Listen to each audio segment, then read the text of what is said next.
आज का हमारा प्रकरण रहेगा क्या? वाक्य विचार। वाक्य विचार क्या टॉपिक है आज का? वाक्य विचार। तो देखो वाक्य विचार टॉपिक, इसमें सबसे पहले अपन वाक्य की पर चर्चा करते हैं। किसकी? वाक्य की। कि वाक्य किसे कहते हैं? वाक्य किसे कहते हैं? तो देखो वाक्य की परिभाषा बनती है कि सार्थक शब्दों के समूह को, सार्थक शब्दों के समूह को वाक्य कहते हैं। सार्थक शब्दों के समूह को वाक्य कहते हैं। सार्थक शब्दों के समूह को क्या कहते हैं? वाक्य कहते हैं। इसके बाद इसकी दूसरी परिभाषा देते हैं अपने। इसकी दूसरी परिभाषा ये बनती है कि सार्थक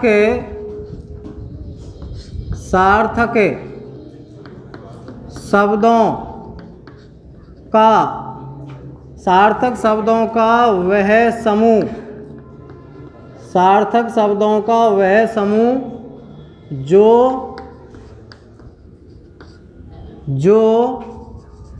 जो एक निश्चित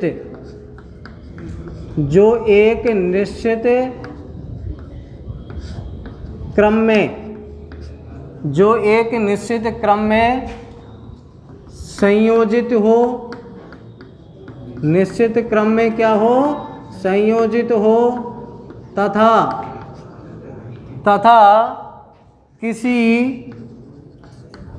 तथा किसी भाव या विचार को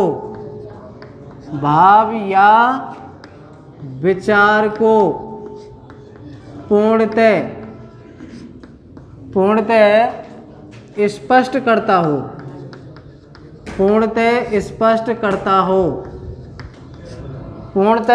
करता हो उसे वाक्य कहते हैं।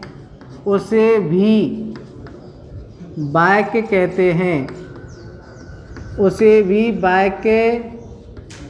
कहते हैं। तो सार्थक शब्दों का, यानी सार्थक शब्दों के समूह से जिसका निर्माण होगा उसको अपन क्या कहेंगे? वाक्य कहते हैं। उसको क्या कहते हैं? वाक्य कहते हैं। इसकी एक परिभाषा और दे सकते हैं हम वाक्य की। वो परिभाषा ये है कि भाषा की, हिंदी भाषा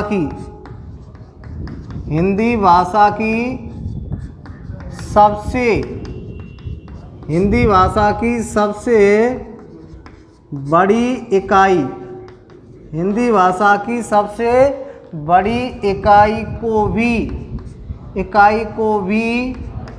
वाक्य कहते हैं। हिंदी भाषा की सबसे बड़ी इकाई को भी क्या कहते हैं?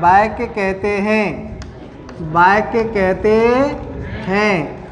उसके बाद अब इन परिभाषाओं को एक उदाहरण के माध्यम से स्पष्ट करेंगे।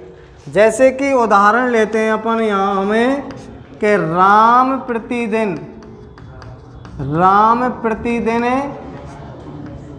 प्रतिदिन विद्यालय जाता है। राम प्रतिदिन विद्यालय जाता है। इसमें राम प्रतिदिन विद्यालय जाता है, ये सब के सब सार्थक शब्द हैं और एक निश्चित क्रम में संयोजित भी हैं। सार्थक शब्द हैं और एक निश्चित क्रम में संयोजित भी हैं तथा किसी भाव या विचार को पूर्णतः क्या कर रहे हैं? स्पष्ट भी कर रहा है। क्या भाव विचार को पूर्णतः स्पष्ट कर रहा है? कि राम प्रतिदिन विद्यालय जाता है, यानी प्रतिदिन विद्यालय जाने के भाव या विचार को यह वाक्य स्पष्ट कर रहा है। तो अतः हम कह सकते हैं कि यह क्या कहलाएगा? यह पूरा का पूरा क्या कहलाएगा? वाक्य कहलाएगा।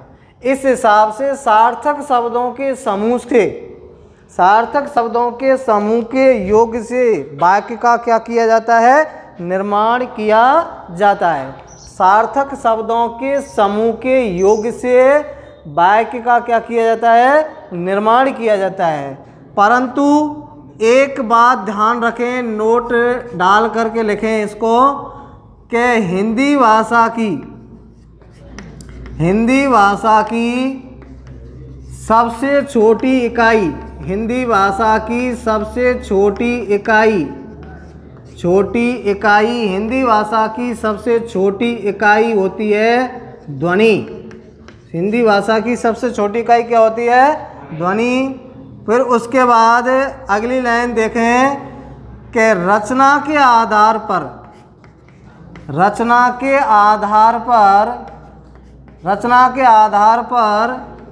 हिंदी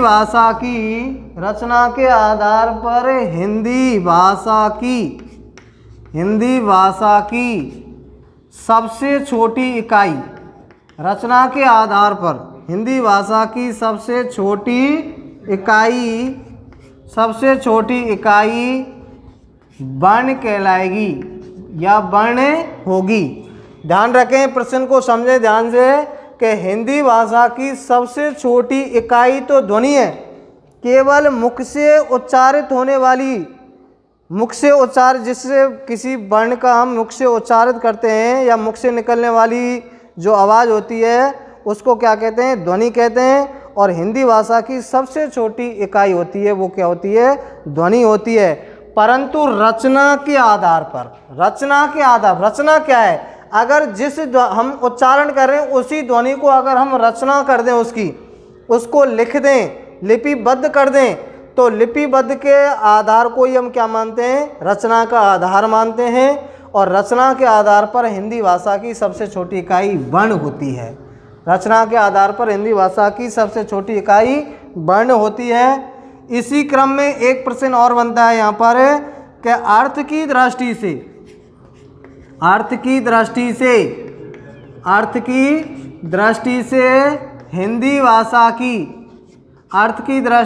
हिंदी भाषा की सबसे छोटी इकाई, हिंदी भाषा की सबसे छोटी इकाई शब्द कहलाएगी या शब्द होगी। अर्थ की दृष्टि से हिंदी भाषा की सबसे छोटी इकाई कौन सी होगी, शब्द होगी। उसके बाद क्यों होगी अर्थ की दृष्टि से हिंदी भाषा की सबसे छोटी इकाई शब्द, क्योंकि हम किसी ध्वनि का या वर्ण का कोई अर्थ नहीं ले सकते, केवल अर्थ ले सकते हैं किसका, शब्द का। इसलिए जैसे मान के चलो हमारे पास है क्या, कमल, यहाँ ये कमल किसी का नाम भी हो सकता है या किसी पुष्प का या फूल का क्या हो सकता है, नाम भी हो सकता है। तो इसके कमल के यहाँ अर्थ लिए जा रहे हैं, इसलिए कमल क्या है, शब्द है। और इसी आधार पर हिंदी भाषा की अर्थ की दृष्टि से सबसे छोटी इकाई मानी जाती है कौन सी, शब्द मानी जाती है। कौन सी मानी जाती है, शब्द मानी जाती है। और हिंदी भाषा की सबसे बड़ी इकाई, हिंदी भाषा की सबसे बड़ी इकाई को क्या कहते हैं, वाक्य कहते हैं। क्या कहते हैं, वाक्य कहते हैं। ध्यान रखें, हिंदी भाषा की सबसे छोटी इकाई होती है वो तो ध्वनि होती है, और रचना के आधार पर हिंदी भाषा की सबसे छोटी इकाई है वो क्या है, वर्ण है। और अर्थ की दृष्टि से हिंदी भाषा की सबसे छोटी जो इकाई है वो क्या है, शब्द है। तो एक बार इसका दोबारा से रिवाइज करें कि वाक्य किसे कहते हैं। वाक्य की यहाँ पर परिभाषा है कि सार्थक शब्दों के समूह को वाक्य कहते हैं। और उसके अलावा दूसरी परिभाषा है कि सार्थक शब्दों का वह समूह जो एक निश्चित क्रम में संयोजित हो तथा किसी भाव या विचार को पूर्णतः स्पष्ट करता हो, उसे वाक्य कहते हैं। उसे क्या कहते हैं, वाक्य कहते हैं। और हिंदी भाषा की सबसे बड़ी इकाई, हिंदी भाषा की सबसे बड़ी इकाई को भी क्या कहते हैं? वाक्य कहते हैं। आगे उदाहरण से सिद्ध किया परिभाषा को कि राम प्रतिदिन विद्यालय जाता है। इस वाक्य में राम प्रतिदिन विद्यालय और जाता है, ये सब के सब सार्थक शब्द हैं। और सार्थक शब्दों का यहाँ एक क्या है? समूह है, जो एक निश्चित क्रम में क्या है? संयोजित हैं और किसी भाव या विचार को क्या कर रहे हैं? स्पष्ट भी कर रहे हैं। अतः हम कह सकते हैं इसको किसकी संज्ञा दे सकते हैं? अपन वाक्य की संज्ञा दे सकते हैं। इसके अलावा कुछ फैक्ट हैं, यानी कुछ विशेष बातें, विशेष बातों को जिसको मैंने नोट के अंतर्गत आपके सामने उपस्थित किया रखा है कि हिंदी भाषा की सबसे छोटी जो इकाई है वो ध्वनि है होती है। हिंदी भाषा की सबसे छोटी इकाई कौन सी होती है? ध्वनि होती है। अगर उसी ध्वनि को हम रचना कर दें, उसको हम लिपिबद्ध कर दें, तो रचना के आधार पर हिंदी भाषा की सबसे छोटी इकाई हो जाएगी वर्ण। और अर्थ की दृष्टि से हिंदी भाषा की सबसे छोटी इकाई होगी कौन सी? शब्द।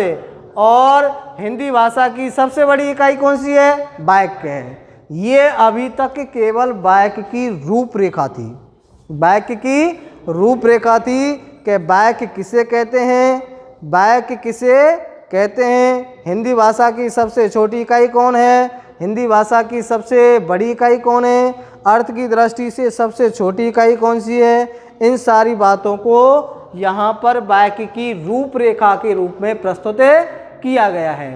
तो ये मैं समझूंगा कि आपकी समझ में वाक्य की परिभाषा और जो कुछ विशेष बातें आपके लिए बताई हैं वो अवश्य तुम्हारे मस्तिष्क में समाई होंगी। आगे इस बात को देखते हुए, आगे इस बात को देखते हैं कि वाक्य, जब वाक्य विचार वाला टॉपिक चल रहा है, हमारा प्रकरण चल रहा है, तो वाक्य के दो अंग भी होते हैं। वाक्य के दो अंग होते हैं, वाक्य के दो अंग होते हैं, उद्देश्य और विधेय। वाक्य के कितने अंग होते हैं? उद्देश्य और विधेय, यानी दो अंग माने जाते हैं वाक्य के। वाक्य के दो क्या माने जाते हैं? अंग, उद्देश्य और विधेय। पहले इसको एक बार आप, मैं साइड में हट जाता हूँ, इसको एक बार फटाफट जल्दी जितना हो सके उतना नोट करो फटाफट।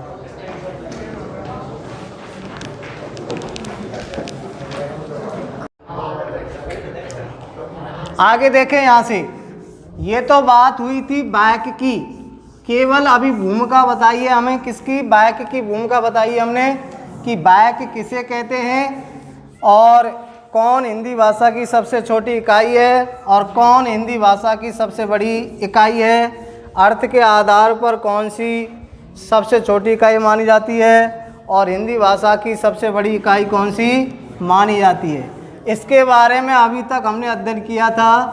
अब इससे आगे चलते हैं, इससे आगे देखते हैं कि वाक्य के अंग, वाक्य के अंग, वाक्य के अंग, आगे हेडिंग में डालें वाक्य के अंग। इसमें लिखें वाक्य के, इसमें लिखें वाक्य के,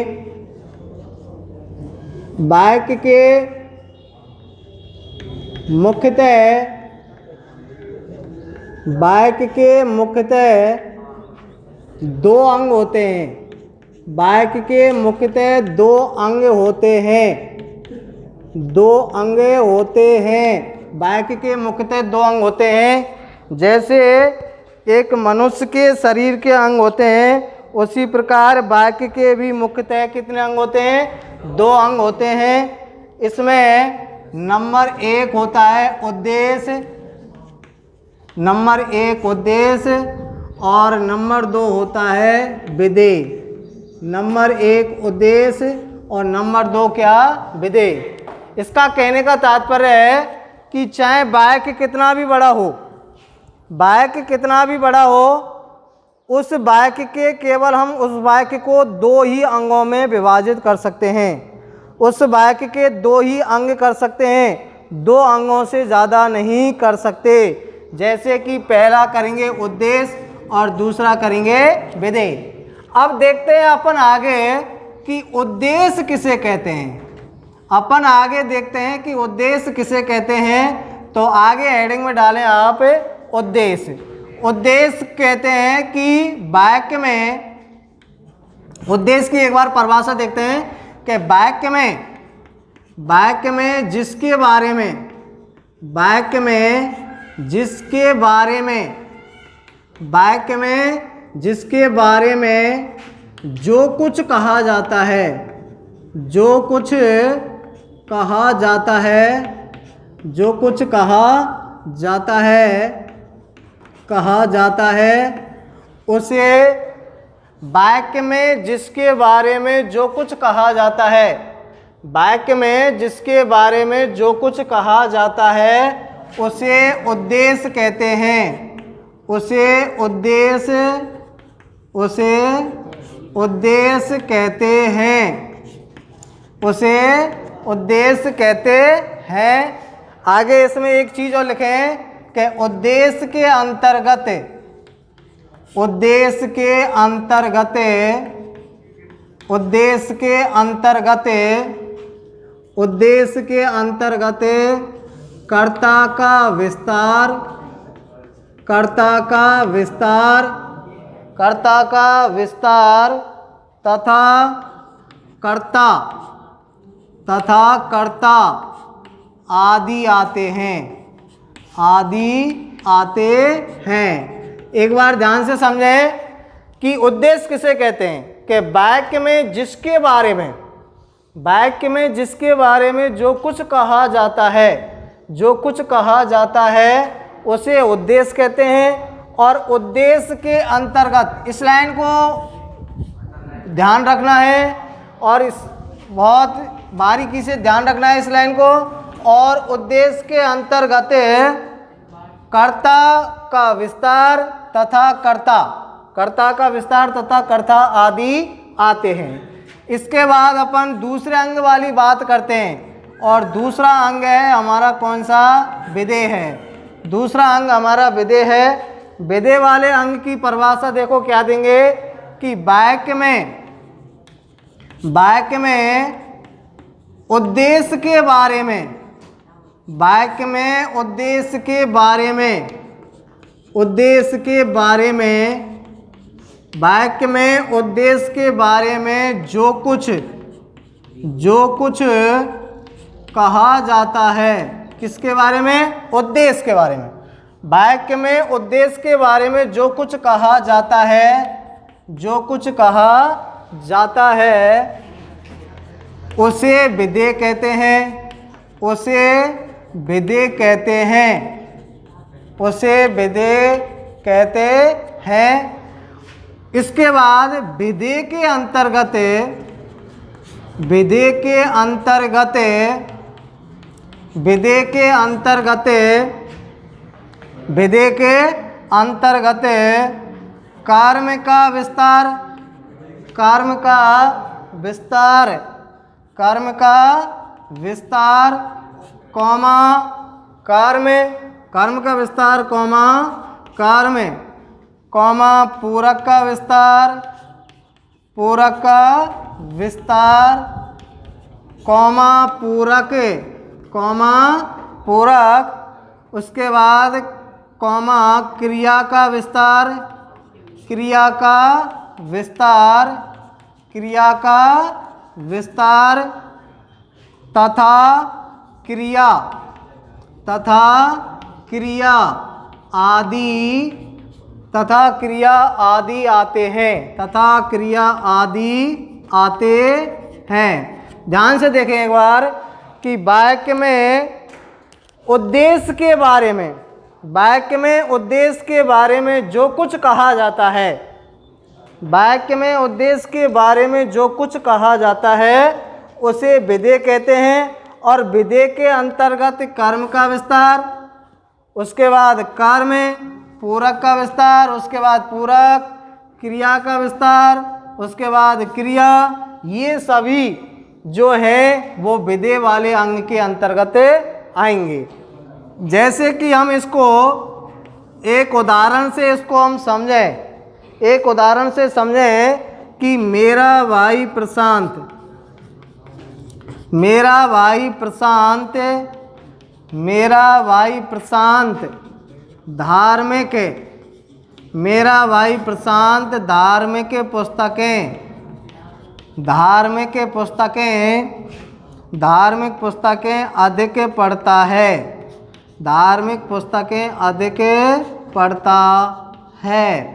ये कोई हमारे पास एक वाक्य है, ये कोई हमारे पास एक वाक्य है कि मेरा भाई प्रशांत धार्मिक पुस्तकें अधिक पढ़ता है। इस वाक्य से हम उद्देश्य और विधेय इन दोनों अंगों को निकालेंगे। इस वाक्य में हम उद्देश्य वाले अंग को एक तरफ करेंगे और विधेय वाले अंग को एक तरफ करेंगे। तो उद्देश्य कैसे निकालेंगे? उद्देश्य निकालने के लिए मैंने परिभाषा लिखाई है कि वाक्य में जिसके बारे में, वाक्य में जिसके बारे में जो कुछ कहा जाता है, उद्देश्य की मैंने परिभाषा लिखाई है कि वाक्य में जिसके बारे में जो कुछ कहा जाता है उसे उद्देश्य कहते हैं, उसे उद्देश्य कहते हैं। तो इस वाक्य में किसके बारे में कहा जा रहा है? तो इस किसके बारे में कहा जा रहा है, इसके लिए आप कौन लगा करके वाक्य कीजिए, कौन लगा करके प्रश्न कीजिए कि कौन धार्मिक पुस्तकें अधिक पढ़ता है। ये जब हमने प्रश्न किया कौन धार्मिक पुस्तकें अधिक पढ़ता है, तो हमारे इस प्रश्न का उत्तर निकल के आया मेरा भाई प्रशांत। मेरा भाई कौन? प्रशांत। ये हमारे उस प्रश्न का क्या निकल के आता है? उत्तर निकल के आता है। हमने उद्देश्य वाले अंग को निकालेंगे तब कौन लगा करके प्रश्न किया जाएगा। कौन लगा करके जब प्रश्न किया जाएगा तो कौन लगा कर प्रश्न करेंगे तो कौन धार्मिक पुस्तकें अधिक पढ़ता है, तो हमारा जो उत्तर निकल के आता है वो आता है मेरा भाई प्रशांत। तो ये मेरा भाई प्रशांत है, ये कौन सा अंग, कौन सा अंग हो गया? उद्देश्य। कौन सा अंग हो गया? उद्देश्य हो गया। ये हमारा अंग हो गया कौन सा? उद्देश्य। और फिर क्या लगा करके प्रश्न करें अपन कि मेरा भाई प्रशांत क्या करता है? क्या सर्वनाम लगा करके प्रश्न करें कि मेरा भाई प्रशांत क्या करता है, तो उत्तर निकल करके आता है कि मेरा भाई प्रशांत धार्मिक पुस्तकें अधिक पढ़ता है। ये क्या लगाकर जब प्रश्न करते हैं तो ये उसका उत्तर निकल के आता है कि मेरा भाई प्रशांत क्या करता है, तो उत्तर निकलता है धार्मिक पुस्तकें अधिक पढ़ता है। तो इस वाले भाग को अपन कहेंगे क्या? विधेय कहेंगे। इस वाले अंग को क्या कहेंगे अपन? विधेय। इसके बाद मैंने उद्देश्य में बताया था कि उद्देश्य में कर्ता का विस्तार तथा कर्ता, ये दो चीज किसके अंतर्गत आएंगे? उद्देश्य के अंतर्गत आएंगे।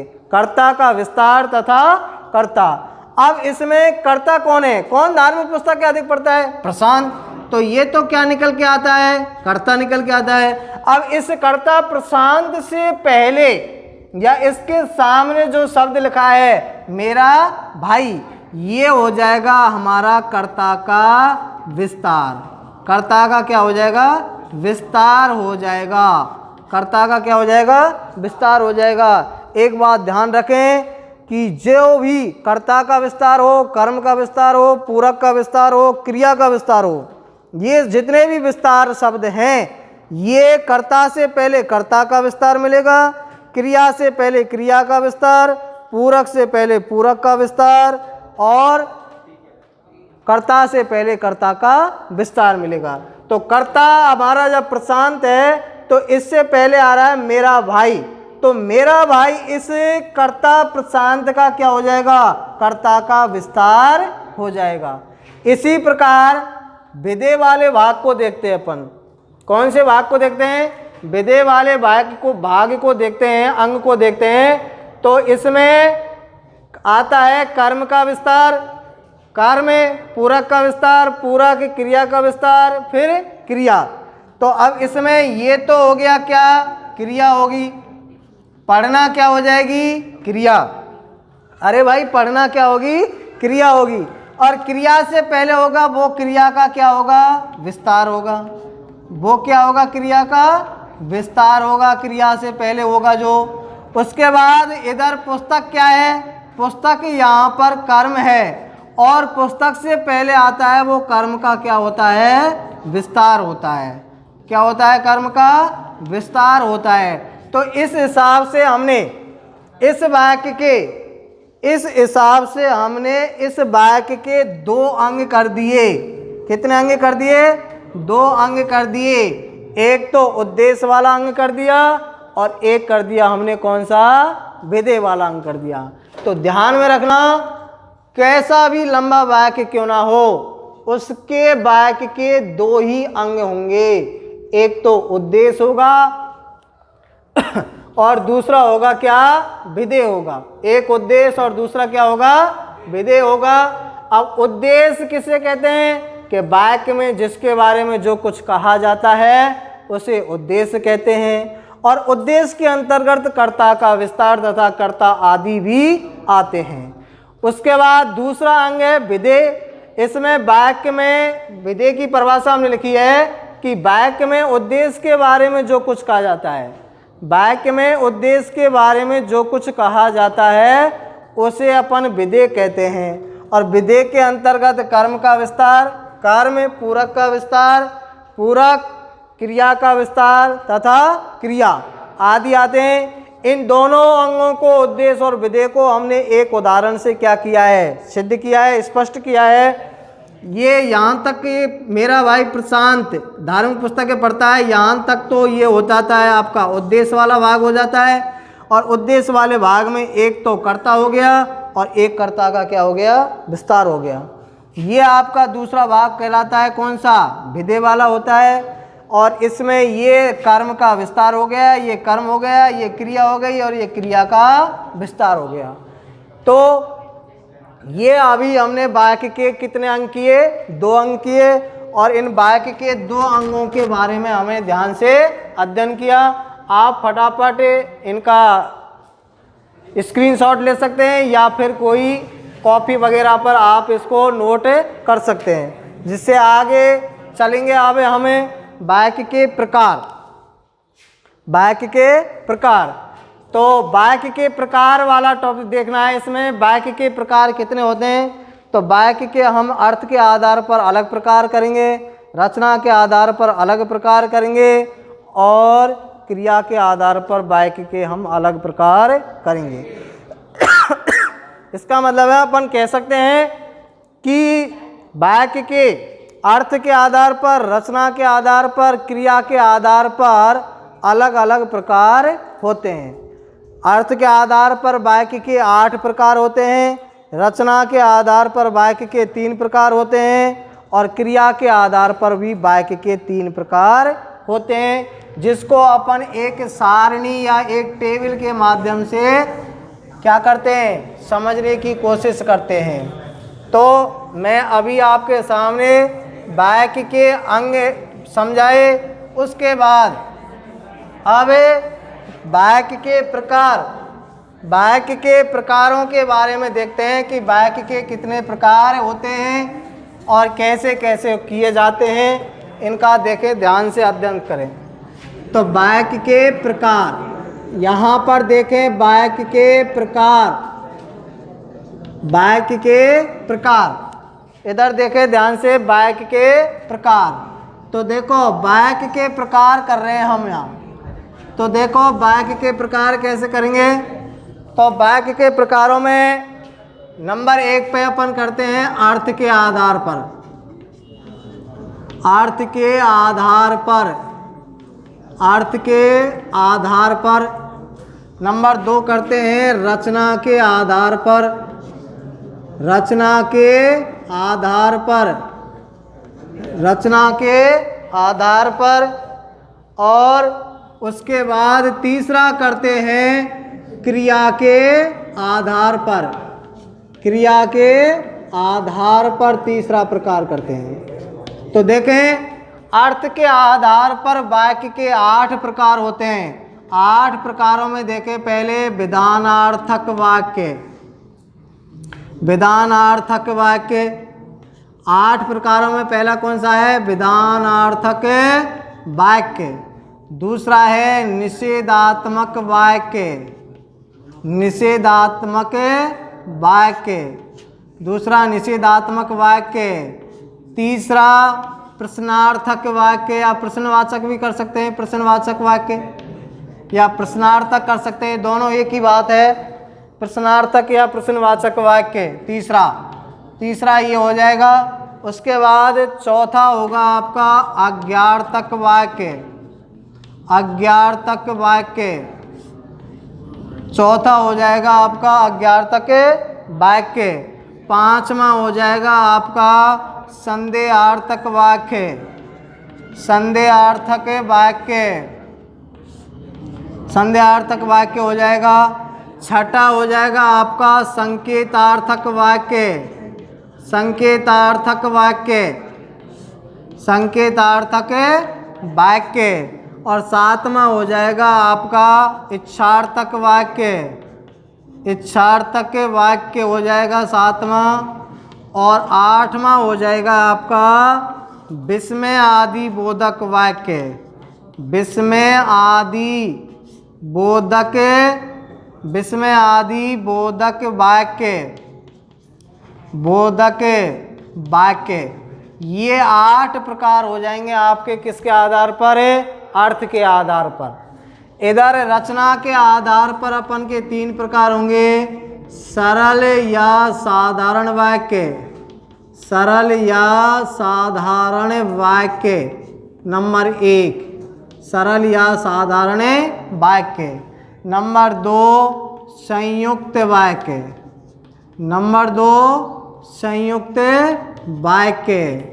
और नंबर 3 मिश्र या मिश्रित वाक्य, मिश्र या मिश्रित वाक्य। ये 3 प्रकार होंगे आपके किसके आधार पर है? रचना के आधार पर। किसके आधार पर? रचना के आधार पर। इधर क्रिया के आधार पर भी 3 प्रकार के वाक्य होते हैं, 3 प्रकार होते हैं वाक्य के। किसके आधार पर?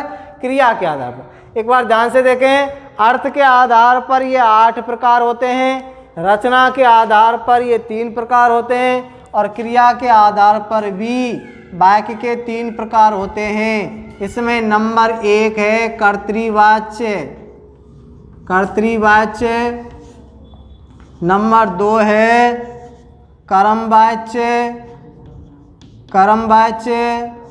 और नंबर 3 है भाववाच्य, नंबर 3 है भाववाच्य। 3 कौन सा है? भाववाच्य है। तो ये हमने एक सारणी बनाई है वाक्य के प्रकार या भेद कह सकते हैं, प्रकार या भेद की। तो वाक्य के प्रकार या भेद हमने किए हैं। तो वाक्य के प्रकार या भेद की हमने एक सारणी बनाई है। क्या अर्थ के आधार पर अपन लिख सकते हैं, अर्थ के आधार पर, रचना के आधार पर, क्रिया के आधार पर वाक्य के निम्न प्रकार होते हैं, जिसको एक सारणी के माध्यम से दर्शाया है कि अर्थ के आधार पर वाक्य के ये 8 प्रकार हो जाएंगे, विधानार्थक, निषेधात्मक, प्रश्नवाचक, अज्ञार्थक, संध्यार्थक, संकेतार्थक, इच्छार्थक और विस्मयादिबोधक। इधर रचना के आधार पर पहला सरल या साधारण वाक्य, दूसरा संयुक्त वाक्य, तीसरा मिश्र या मिश्रित वाक्य। और इधर क्रिया के आधार पर पहला हो जाएगा कर्तृवाच्य, दूसरा कर्मवाच्य और तीसरा भाववाच्य। अब ध्यान देने योग्य बात है कि अपन को हमारे इस सिलेबस में जो अब की बार जो एनसीईआरटी का सिलेबस हुआ है, उस एनसीईआरटी के सिलेबस में ये वाक्य विचार अलग से कोई व्याकरण का टॉपिक नहीं है। पर जब अपठित गद्यांश आते हैं तो अपठित गद्यांशों में 1-2 नंबर का प्रश्न पूछा जाता है। कोई भी वाक्य दे सकता है और पूछ सकता है कि रचना के आधार पर निम्न में से कौन सा वाक्य है। तो अब हमें केवल रचना के आधार पर वाक्यों का ही अध्ययन करना है। रचना के आधार पर जो वाक्य हैं उनका ही हमें क्या करना है? अध्ययन करना है। केवल रचना के आधार वाले वाक्यों का ही क्या हमें क्या करना है? अध्ययन करना है। और इसके बाद अगर इसके बाद वैसे ये आपसे सिलेबस में पूछे नहीं जाएंगे, फिर भी हम अर्थ के आधार पर, क्रिया के आधार के जितने प्रकार के जो वाक्य हैं उनकी भी थोड़ी थोड़ी जानकारी आपके लिए क्या की जाएगी, प्रदान की जाएगी। तो रचना के आधार पर 3 प्रकार के वाक्य होते हैं, सरल वाक्य, संयुक्त वाक्य और मिश्र वाक्य। तो एक बार मैं आपके सामने फिर दोबारा से इस जो आज हमने पढ़ाया उसको एक बार दोबारा से रिवाइज करा रहा हूँ। पहले अपन ने चर्चा की थी वाक्य की, कि वाक्य किसे कहते हैं। तो वाक्य की परिभाषा दी थी कि सार्थक शब्दों के समूह को क्या कहते हैं, वाक्य कहते हैं। उसके बाद दूसरी परिभाषा लिखी थी हमने कि सार्थक शब्दों का वह समूह जो एक निश्चित क्रम में संयोजित हो या व्यवस्थित हो और किसी भाव या विचार को पूर्णतः क्या करता हो, स्पष्ट करता हो, किसी भाव या विचार को पूर्णतः स्पष्ट करता हो। उसके बाद तीसरी परिभाषा हमने दी थी कि हिंदी भाषा की सबसे बड़ी इकाई है उसको भी क्या कहते हैं, वाक्य कहते हैं। हिंदी भाषा की सबसे बड़ी इकाई को भी क्या कहते हैं, वाक्य कहते हैं। उसके बाद एक अपने नोट डाल करके हिंदी व्याकरण में कुछ विशेष बातें बताई थी कि हिंदी भाषा की सबसे छोटी इकाई ध्वनि होती है और रचना के आधार पर हिंदी भाषा की सबसे छोटी इकाई वर्ण होती है और अर्थ के आधार पर हिंदी भाषा की सबसे छोटी इकाई कौन सी होती है, शब्द होती है। इसके बाद हमने वाक्य के अंग पढ़े। वाक्य के हमने 2 प्रकार के अंग बताए। वाक्य के कितने अंग होते हैं, 2 अंग होते हैं, उद्देश्य और विधेय। उद्देश्य किसे कहते हैं, वाक्य में जिसके बारे में जो कुछ कहा जाता है उसे क्या कहते हैं, उद्देश्य कहते हैं। और वाक्य में उद्देश्य के बारे में जो कुछ कहा जाता है, वाक्य में उद्देश्य के बारे में जो कुछ कहा जाता है उसे क्या कहते हैं, विधेय कहते हैं। उद्देश्य के अंतर्गत कर्ता और कर्ता का विस्तार आता है और विधेय के अंतर्गत कर्म, कर्म का विस्तार, पूरक, पूरक का विस्तार, क्रिया और क्रिया का विस्तार। ये सभी बातें विधेय वाले भाग के अंतर्गत आते हैं। इसके बाद हमने वाक्य के प्रकार किए। इसके बाद हमने वाक्य के क्या किए थे, प्रकार किए थे। और वाक्य के हमने कितने प्रकार किए, अर्थ के आधार पर और रचना के आधार पर और क्रिया के आधार पर वाक्य के हमने निम्न प्रकार किए हैं। तो इस सारणी से आप देख सकते हैं कि अर्थ के आधार पर वाक्य के 8 प्रकार होते हैं। विधानार्थक वाक्य, निषेधात्मक वाक्य, प्रश्नवाचक वाक्य, आज्ञार्थक वाक्य और संदेहार्थक वाक्य और संकेतार्थक वाक्य और इच्छार्थक वाक्य और विस्मय आदि बोधक वाक्य। रचना के आधार पर सरल या साधारण वाक्य, संयुक्त वाक्य, मिश्र या मिश्रित वाक्य और क्रिया के आधार पर कर्तृवाच्य, कर्मवाच्य और भाववाच्य। एक बात और आपके लिए विशेष बात बता देता हूँ कि ये जो टॉपिक है वाक्य विचार वाला, अगर आपके परिवार में कोई भी बच्चा जो आने वाली जो 30 तारीख है, 30 अगस्त है, उस जो STC यानी BSTC का पेपर लगेगा, परीक्षा होगी, उस BSTC के सिलेबस में भी ये टॉपिक दिया गया है। अगर आपके परिवार में कोई भी आपके बड़े भाई बहन जो BSTC की तैयारी कर रहे हैं वो भी इसको देख सकते हैं और इससे एक भी प्रश्न BSTC में इससे एक भी प्रश्न बाहर नहीं जा सकता है। ये मैं चैलेंज और दावे के साथ में कहता हूँ।